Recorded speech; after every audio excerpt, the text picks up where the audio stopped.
The blizzard hit Kepler 442b's northern plateau without warning, as they always did. Alex Mercer watched through the reinforced viewport of his HAB module as ice crystals the size of his fist slammed against the transparent aluminum, each impact resonating through the structure like distant artillery fire. 20 years in the Terran colonial marines had taught him to recognize the sound of incoming danger, even when it came wrapped in frozen atmospheric precipitation. He'd chosen this godforsaken rock precisely because it was godforsaken. After Tau Ceti, after watching his entire platoon dissolve by shriven bioweapons, after the court-martial that cleared him but couldn't clear his conscience, Alex wanted nothing more than solitude. The Terraforming Corporation was happy to post a lone supervisor at Station 17, monitoring atmospheric processors that wouldn't need human intervention for another decade. It was perfect. It was isolated. It was penance. The motion sensor chirped. Alex frowned at the display. The sensor array used quantum entanglement detection, impossible to fool with conventional stealth tech. Something was out there and it was alive. Multiple somethings, actually. 7 distinct quantum signatures moving in formation toward his HAB. His hand moved instinctively to where his service weapon would have been. Old habits. He'd left that life behind, along with the nightmares that came with it. Instead, he pulled up the external cameras, cycling through thermal, standard visible spectrum, and infrared. What he saw made him lean forward, breath-catching.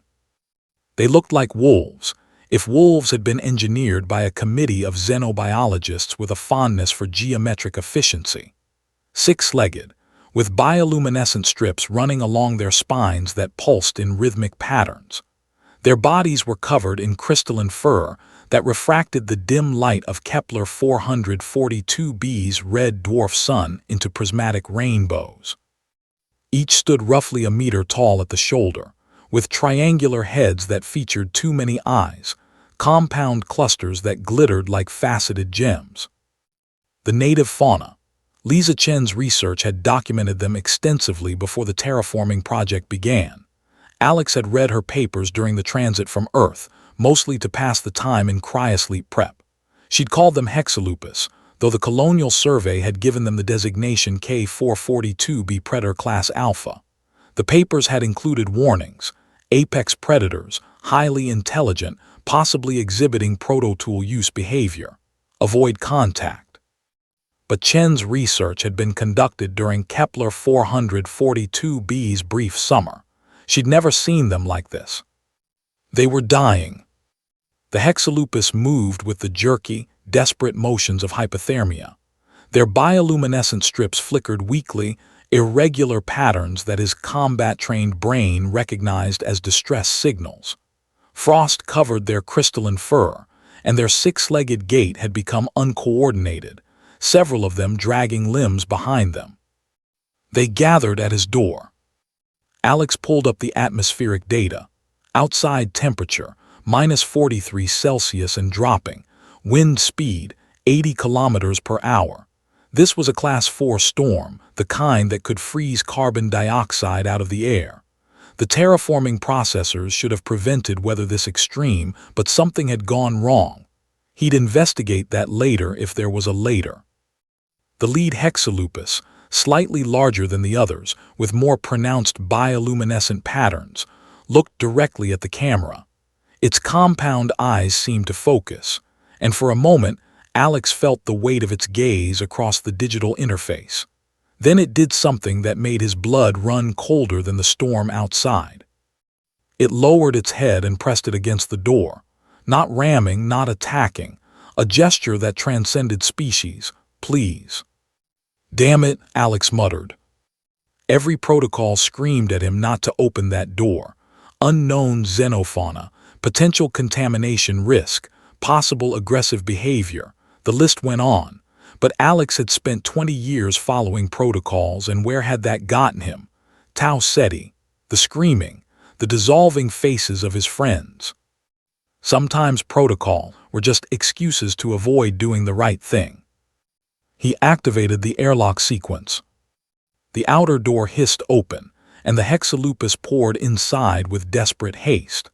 Ice crystals scattered across the deck plating as they tumbled over each other, a mass of frozen alien bodies seeking shelter. Alex sealed the outer door and initiated the atmospheric equalization cycle. The airlock would bring them up to HAB module temperature gradually, preventing thermal shock. Through the inner viewport, he watched them huddle together, their bioluminescent patterns synchronizing into a single, slow pulse. Pack behavior, social structure, intelligence. The equalization cycle took 12 minutes. Alex spent it pulling up everything he could find about hexalupus physiology.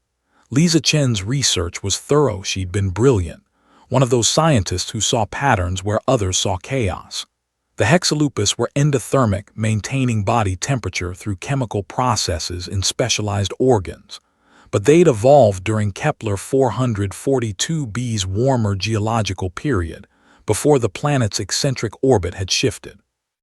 They weren't equipped for this new ice age that the planet's natural climate cycle was entering. The terraforming was supposed to stabilize that, make Kepler 442b more Earth-like, more comfortable for human colonization. But it would also, Alex realized, save the hexalupus from extinction. The inner door opened.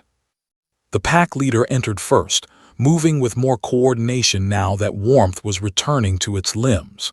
The others followed, maintaining formation. They spread throughout the main HAB area, taking positions that Alex's tactical mind recognized as defensive perimeter establishment. They weren't threatening him, they were protecting the pack. The leader approached Alex slowly, each step deliberate. Up close, he could see the complexity of its crystalline fur, not true fur at all, but flexible silicate structures that could adjust their opacity and refraction. Adaptive camouflage, probably, or communication.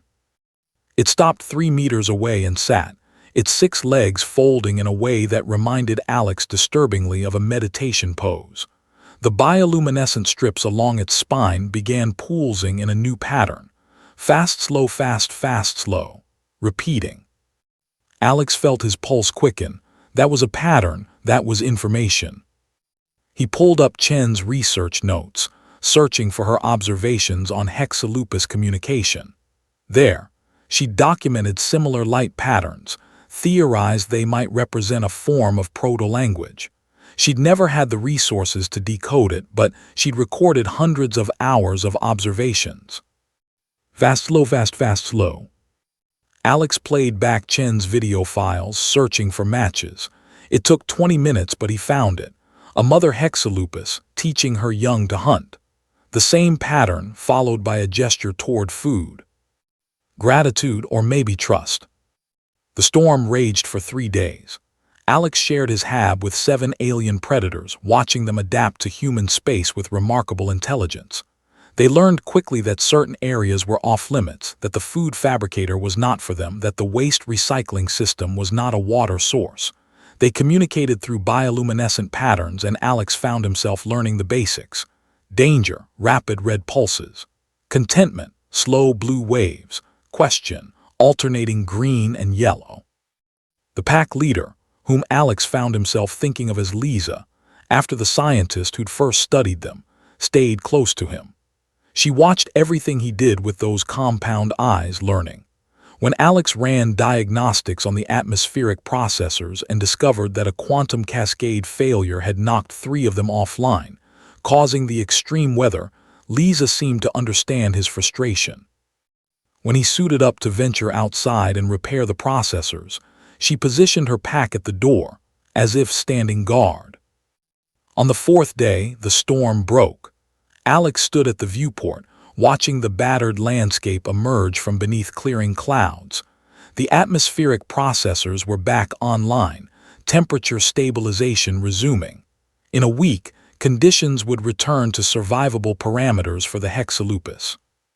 Lisa approached, her bioluminescent strips pulsing in that pattern he'd come to recognize. Gratitude, trust. Alex opened the airlock. The pack didn't leave immediately. They gathered at the threshold, looking back at him. Then Lisa did something that would haunt Alex's memory forever. She raised one foreleg and touched it to where a human heart would be, then extended it toward him. The gesture was so human, so universal, that Alex felt his eyes burn. Then they were gone, six-legged shadows disappearing into the alien landscape, their crystalline fur catching the red sunlight and scattering it into rainbows. Alex returned to his monitors, his solitude, his penance. But something had shifted. He pulled up the Colonial Survey database and began filing reports, detailed observations of hexalupus behavior, evidence of advanced intelligence, recommendations for protection status under the Sentient Species Preservation Act. He'd spent 20 years following orders that led to death. Maybe it was time to follow his conscience toward life. Outside in the distance, he could see bioluminescent patterns flickering on the plateau, 7 distinct signatures, pulsing in synchronization. Fast, slow, fast, fast, slow. Alex smiled and began composing a message to Earth. Subject line: urgent. Request for Dr. Lisa Chen to join Station 17 research team. Some protocols, he'd learned, were worth breaking, and some connections transcended species, language, and the cold mathematics of survival. The hexalupus had taught him that. Now it was time to return the favor.